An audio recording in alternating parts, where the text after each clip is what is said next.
इकडे लोक आज वेगळ्या दृष्टीने म्हणजे ह्या नाचे आहेत अशा प्रकारे तुम्हाला बोललं जाते, त्यावेळेस काय तुमच्या भावना होतात आणि त्यांना काय सांगायचं आहे? नाही असे चुकीचं आहे. पब्लिक बघताना नाही का कोणत्या दृष्टीने बघती ते माहीत नाही, पण आम्ही निघताना आमच्या महिला नाही का पूर्ण प्रपंच घेऊन निघाला असत्या. थोडंसं आर्थिक प्रॉब्लेममुळं आम्ही स्वतःहून आमची पार्टी बंद ठेवली आणि ह्या क्षेत्रामध्ये आलो. परत मग दुसरीकडे आपले आता सगळे आपले नातेवाईक असल्यानेच हे सगळे पूर्ण कलावंत म्हणलं तर सगळे जात काही एकच आली. भारुडन भजनन कीर्तनवाले ना वारकरी कुणी घुसवलेत वाघ्या मुरळी सगळे. मग हे सगळं भागवता कसं? कोणाचं एवढ्या यात्रेत धंदा होतो आणि त्यावेळेचं पब्लिक कसं होतं शांत, त्यांना गण गवळण रंगबाजी विनोद लावण्या बतावण्या परत वगनाट्य ह्याची आवड होती. त्या वगनाट्याच्या नावावर पब्लिक आतमध्ये येत होतं. आता वगनाट्याला काही चवच राहील नाही, कोणी बघतच नाही. आम्ही वगनाट्य म्हणून पुकारलं की पब्लिक म्हणतो हो मागं 2 गाणी घ्या आणि बंद करा. नमस्कार मंडळी, मी शिवाजीराव गायकवाड आणि तुम्ही पाहत आहात आवाज बहुजनांचा न्यूज लाईव्ह. दक्षिण भारतातली सर्वात मोठी आणि दुसऱ्या क्रमांकाची यात्रा म्हटलं की नांदेड जिल्ह्यातल्या लोहा तालुक्यातील माळेगावचं नाव तुमच्या समोर येतं. मात्र या यात्रेमध्ये विविध प्रकारचे कलावंत या ठिकाणी आपलं मनोरंजन करण्यासाठी येत असतात आणि त्याच अनुषंगाने या माळेगावच्या 2025 या वर्षीच्या निमित्तानं मी माळेगाव येथे आलो आहे आणि माझ्यासोबत आज बोलण्यासाठी महाराष्ट्रातील सुप्रसिद्ध कलावंत सविता राणी पुणेकर या आहेत. ताई, तुमचं सर्वप्रथम आवाज बहुजनांचा न्यूज लाईव्ह चॅनलमध्ये तुमचं स्वागत आहे. नमस्कार, मी सविता राणी पुणेकर.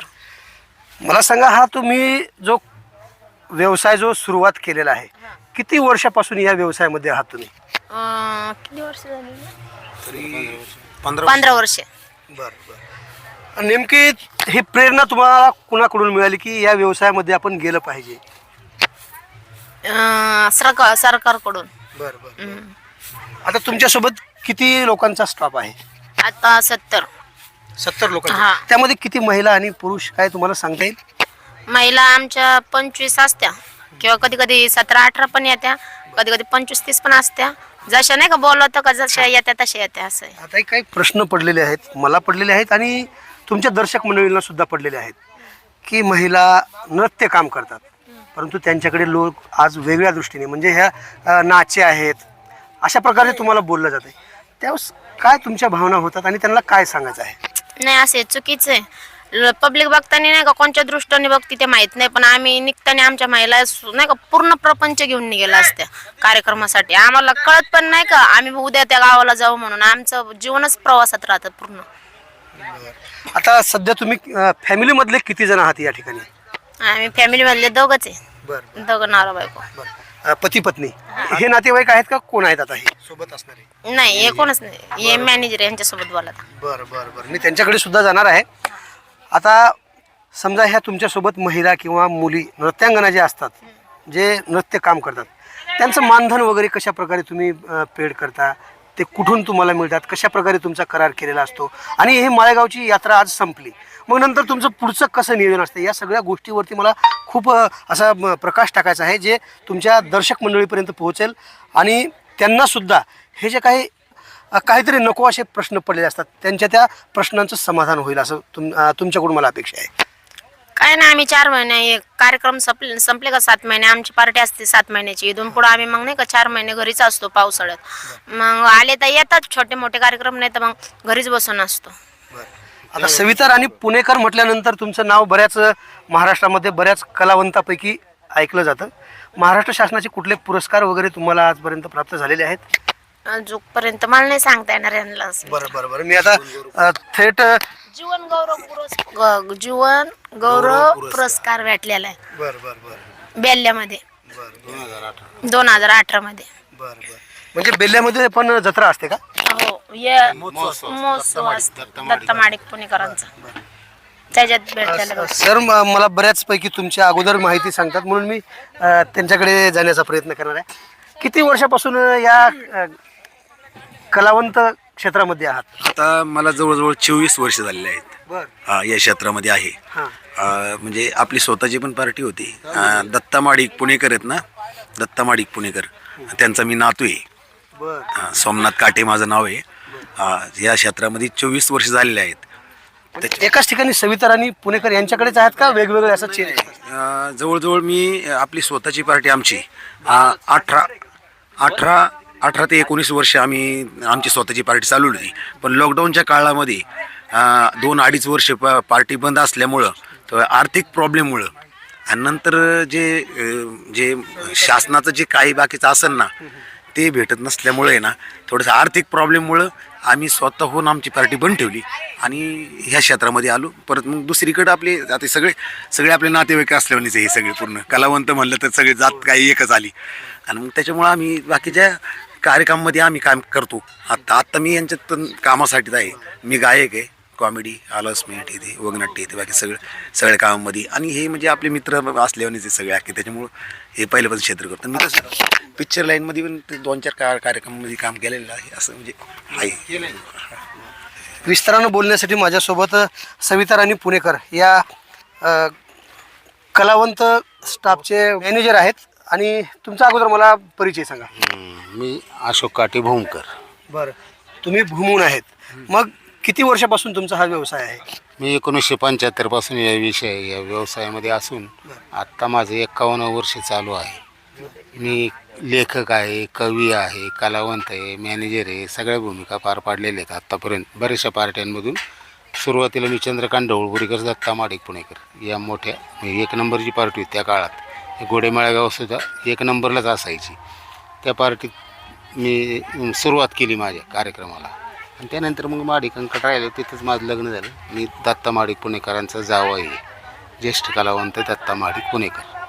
आणि त्यानंतर मग मी स्वतःची पार्टी काढली. काळूबाळूकडे होतो, मंगला बनसोडेकडे होतो, अजून रघुभाऊकडे होतो. बऱ्याच पार्ट्यांमध्ये कामं केलेली आहेत. तसे अनुभव आहे मला. 51 वर्षापासूनचा अनुभव तुम्ही आहे म्हणून सांगताय. शासनानं तुमच्या या कार्याची दखल घेऊन तुम्हाला मानधन वगैरे आजपर्यंत काहीच नाही. ही विषय आमचे काही कलाकार आहेत म्हणजे वृद्ध कलावंत म्हणून 50 वर्षाचं वय झालं की त्याला मानधन चालू होतं. माझं 68 वर्ष चालू आहे, अजून मला ते 5,000 रुपयाचं मानधनसुद्धा नाही. दरवेळेस अर्ज केला तिकडे केलं ते प्रोसिजर तयार, त्यांनी सांगायचं कोटा शिल्लक नाही. 7-8-10 लोकांचं असतं आहे ते प्रत्येक तालुक्याला. आमच्या तालुक्यात लगेच ते सांगतात कोटा शिल्लक नाही. कारण ते कसं झालं या कलाकाराच्या मानधनामध्ये भारुडन, भजनन, कीर्तनवाले ना वारकरीन कुणीही घुसवलेत, वाघ्या मुरळी सगळे. मग हे सगळं भागवता कसं? कोणाचं माझं तुमचा प्रपंच जे आहे. नाही. आता मी असंच पार्ट्यांचे कामं करतो, मॅनेजमेंट आहे आणि मी म्हणजे सगळ्याच पार्ट्यांचं पाहतो. बरं, अजून एक महत्त्वाचा प्रश्न असणार आहे. 51 वर्षापूर्वीची यात्रा आणि आत्ताची 2025 यात्रा कसा फरक जाणवतोय? फरक तसा तर म्हणजे इन्कममध्ये काही तसा फरक नाही आहे. हां, त्यावेळेस तसं तेवढंच पब्लिक आत्ता पण येते. पब्लिकमध्ये काही फरक नाही. हे यात्रेपुरतं बाहेर नाही. बाहेर एवढा धंदा होत नाही. बाजारही खेळ असे ते असं तिथे 100-200 माणसं यायला मुश्किल. एवढ्या यात्रेत धंदा होतो आणि त्यावेळेचं पब्लिक कसं होतं शांत. त्यांना गवळण, रंगबाजी, विनोद, लावण्या, बतावण्या, परत वगनाट्य ह्याची आवड होती. त्या वगनाट्याच्या नावावर पब्लिक आतमध्ये येत होतं. आता वगनाट्याला काही चवच राहील नाही, कोणी बघतच नाही. आम्ही वगनाट्य म्हणून पुकारलं की पब्लिक म्हणतो हो मागं 2 गाणी घ्या बंद करा. म्हणजे अशी परिस्थिती आली. ते नुसतं धांगडधिंगा असं झाले. त्यामुळं आम्हाला तो जुना तमाशा जर आम्ही केलेले माणसं आहेत, आम्हाला हा आमचासुद्धा स्वतःचा तमाशा बघू वाटत नाही. अशी एवढा मोठा फरक आहे. म्हणजे कलेच्या दृष्टीतून काहीच नाही, नुसता धांगडधिंगा सगळीकडं. फक्त बोर्ड नवीन. आता समजा इथं 7 तमाशे आहेत, फक्त बोर्डच वेगळा. नाही तर आतमध्ये तीच गंगूबाई तेच बाबूराव, काही फरक नाही. त्यामुळे मजा नाही राहिली याच्यात. आणि असं नाविन्य पूर्वी कसं असायचं बुवा ढोळपुरीकर माडिकचं बुवा वगनाट्य, खेडकरांचं लेक्चर, म्हणजे इतकं आवड होती लोकांना. विठाबाईचं समजा तिचा डान्स पोटासाठी नसते, आमचं लावणी असं हे बदल मला असं वाटतंय की आपण इंटरनेटच्या युगात जगत आहोत. म्हणून आता सगळ्या सुविधा मोबाईल प्रत्येकाच्या हातामध्ये उपलब्ध झाल्यात, म्हणून त्याच्यावरती परिणाम झालाय असं म्हणायचं झालाय. या सगळ्या इंटरनेटमुळं मीडियामुळं आमच्या धंद्याचं वाटोळं झालं. आमचंच काय सर्कस बंद झाली, नाटकं बंद झाली, सिनेमा थिएटर बंद झाली. तमाशा कसा तरी चालू आहे, तो कसा चालू आहे फक्त गावच्या यात्रेवर. कारण ही जी यात्रा आहे तिकिटाची झालं, पण आम्ही एरवी जे करतो चैत्र महिन्यात येते ते आमच्या ओपन यात्रा असतात. म्हणजे गावाला कसं आहे की यात्रा असली तर तमाशाशिवाय शोभा नाही. मग गावाले आम्हाला सुपारी देतात, ठराविक मानधन, आणि मग फुकट तमाशा करायचा. त्यामुळं ही तमाशे जिवंत आहेत. नाही तर तमाशा कोणी करणार बी नाही. काही धंदाच नाही तर कशाला करेल कोण मारायला. फक्त या उपजीविकेचं साधन म्हणजे आमचं फक्त चैत्र महिना, तेवढा 1.5 महिन्याचा सीझन असतो. प्रत्येक तमाशाला 1,00,000, 2,00,000, 1,50,000 अशा सुपाऱ्या भेटतात. शेवटचा एक प्रश्न आहे. माळेगाव यात्रेमध्ये आल्यानंतर इथला अनुभव आणि इतर गावचा काय याच्यामध्ये काय फरक आहे का? इकडचे लोक कसे आहेत, कलावंताची दाद देणारे आहेत का, किंवा ते तुमचे प्रेक्षक मंडळी आहेत, किंवा तुम्हाला कशा पद्धतीने इकडे वागणूक दिली जाते, याच्यामध्ये काय बदल आहे इतर जिल्ह्यामध्ये आणि इकडे काय? नाही नाही नाही, बदल नाही. माणसं ती माणसंच ना हो. माणसाची प्रवृत्ती आहे तीच आहे ना. इथं मोबाईल आहे, तिथं मोबाईल आहे, तिथं मीडिया आहे, इथं मीडिया आहे, इथं सगळं ते. त्यामुळे त्यात काही बदल नाही. फक्त काय आहे की बुवा इथं जे थोडंसं पावित्र्य आहे देवाचं, इथली मंडळी जी स्थानिक मंडळी आहे त्यांचा आम्हाला अजिबात किंचित 1 पैसासुद्धा त्रास नाही. सगळं प्रोटेक्ट. जे सविताराणी ताईला आत्ता जी मी प्रश्न विचारला तेच तुम्हाला पुन्हा प्रश्न विचारणार आहे की बघण्याचा दृष्टिकोन जो आहे लोकांचा, की आता तुम्ही एक कला प्रदर्शित करता, सादर करता, लोकांचं मनोरंजन व्हावं हे त्याच्या मागचा उद्देश असतो. परंतु आजकाल जे आहे इंटरनेटच्या युगातील जगणारे लोक जे आहेत त्याला वेगळ्या दृष्टीने बघतात. नाचणारे कोणी महिलांची ते अदाकारी बघणे येतात, तर ते महिला कशा असतील, हे कुठले असतील, असे वेगवेगळे विचार घेऊन येत असतात. त्यांच्यासाठी तुम्हाला काय सांगायचं आहे? नाही नाही, आमचं म्हणणं काय आहे की तुम्ही एन्जॉय करा. तुम्ही एक कलावंत म्हणून त्याच्या कलेला दाद द्या, पण केवळ काहीतरी एक भोगवस्तू म्हणून असं काहीतरी नजरेने तिच्याकडे पाहणं, तिची विटंबना करणं.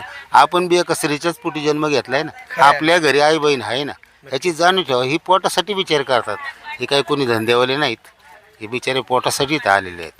बाकी त्यांचा व्यवसाय आहे, तो नशिबाला त्यांचे आले म्हणून ती जगायसाठी करते. म्हणून मग तुम्ही दगडच मारायची, काहीतरी विटंबनाच करायची, कसले हावभाव करायचे, असं करू नका. थोडंसं आपलंच कोणतरी आहे. आम्ही माणसंच आहेत ना. आम्ही काय पाकिस्तानला आणि तुम्ही महाराष्ट्रात आहेत का? आम्ही इथलेच आहेत ना. पण थोडंसं तशी वागणूक द्या, एवढीच अपेक्षा आहे पब्लिककडून. खूप खूप धन्यवाद तुमचे. खऱ्या अर्थानं जर बघितलं तर अनेक प्रेक्षकांच्या मनामध्ये हे प्रश्न होते की या कलावंत नेमक्या कुठल्या असतील, कशा पद्धतीने यांचा वावर असतो. परंतु या प्रश्नांची उत्तरे जी आहेत, तुमचा दृष्टिकोन जर बदलला तर नक्कीच माणुसकी अजूनही वाढेल. ही जर बातमी तुम्ही यूट्यूबवर बघत असाल तर नक्कीच आमच्या चॅनलला सबस्क्राईब करायला विसरू नका. फेसबुकवरती जर बघत असाल तर आम्हाला फॉलो करायला विसरू नका. ताजे आणि महत्त्वाचे अपडेट पाहण्यासाठी पाहत राहा आवाज बहुजनांचा न्यूज लाईव्ह करता शिवाजीराव गायकवाड, माळेगाव, नांदेड. आवाज बहुजनांचा.